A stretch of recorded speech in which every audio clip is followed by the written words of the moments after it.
equation that's working for them. Okay. Okay. Let's quickly bring in Sumit Peer into the conversation. Sumit, let's hear it from you. The numbers, how do you break down who's going to win how many seats in Haryana?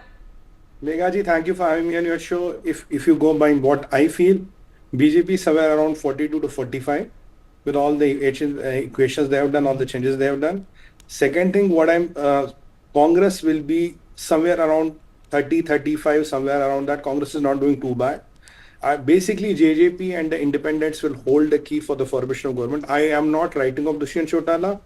Somewhere around 5, 7, 8 seats he will get. Basically, when he left the alliance, his whole idea was to dent Udasa and his vote bank of the Jat vote bank, which I think he has formidably done. And if you look at the Jat parties, there are a couple of Jat parties in the fray. Now, it's not Bhupender Singh Hooda is equal to Jat. ऐसा नहीं है. There are a lot of them which are on the fray, and everybody has a clan, everybody has a pocket. In Congress, there are 3 houses. There are 3 clear-cut fractions which are working against each other. So if Congress hopes they will do a magic, that's not going to happen. And most important thing is, now this time around, BJP has worked on the caste equations very right. If you look at the caste of Mr. Saini, if you look at others, Mr. Vij was not directly promoted as the, chief ministerial candidates, this Mr. Saini. So BJP did its cards well, and Mr. Khattar has also supported Saini Sab, aisa nahi hai. And in last 1 year, there has been an impeccable track record of Mr. Saini, no corruption, nothing, no right left. So that is what kind of gives BJP a fighting chance. Yes, it will be not a clear-cut majority. They might need support of JJP. They might need support of few independents here and there. But overall, they are going to make it. Congress will do better than last time. That I can tell you. But again, I won't agree that Congress is heading to 50 seats. That won't happen. So you think there's going to be a hung house and the likelihood of the BJP once again joining hands with JJP?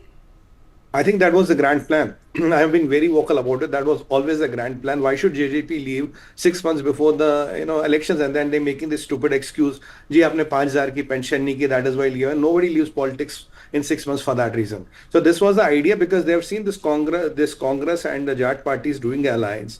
Now the only way to dent that alliance was if you again have a party which is outside the paradigm. And let's not forget, Aam Aadmi Party is contesting all the seats. Whatever 1, 2, 3% vote share they will take, that will be from Congress's kitty, because Congress refused to even give them 6 seats. Now Arvind Kejriwal was furious. Bhai, ye tumne kya kar diya? Let me contest all the seats, because the person I'm going to dent is you. I will not win. I will not even win a seat this way. I could have contested 6 and thought of winning 3, but I'm fighting this way so that I can dent your prospects. I'm going to dent your prospects, Mr. Rahul Gandhi. That is what it is. If you look at a lot of paradigms, a lot of independents in the fray, I do not believe it's a cakewalk for Congress. And look at the Congress's track record of delivery. They were running Haryana for so many years. What did they do? Well, don't you know what is Hooda known for? So, with those things happening, even if I have changed and there's a metamorphosis, well, that doesn't happen in practical world. Okay, quickly then, talking about these 3 big issues that Congress has raised and other political parties who are fighting the BJP. Number 1 is about the Agniveer scheme. The second is about the restless protest. And the third about the ill treatment that was meted out to the farmers during the farmers' protest. Do you think this has resonated with the people of Haryana? Oh, the first thing is Agniveer. There's a revamp in Agniveer, which most of the army veterans have proposed a tenure of 6 years, which almost is on the card. So there's a revamp of the scheme. That doesn't go. Wrestler protest, you see, unfortunately, sports is not Haryana and Haryana is not sports. And wrestling doesn't have an IPR with the Jats of Haryana. I'm being very direct. So if you look at the sports of Haryana, I'll ask you one question. If it is not about Jat politics, when Manu Baker came with a prize, did Hooda Saab go and pick her from the airport? Did he meet her? No. When Neeraj Chopra bhi to Haryana ka hai na, what is the start treatment Neeraj Chopra got after getting the belt? Because one is a Punjabi, one is a Parsi. But if you are a Jat wrestler, that to a male wrestler, you are politically important like Manish Bhokat. That is why you got this treatment. People of Haryana also understand this. And look, there are only 23% Jats in Haryana. It's not a 95% Jat dominated place wherein everything is decided by Jats. Though have been able to get a stranglehold on the politics for quite a long time. You have to give the credit to them with 23% of the population.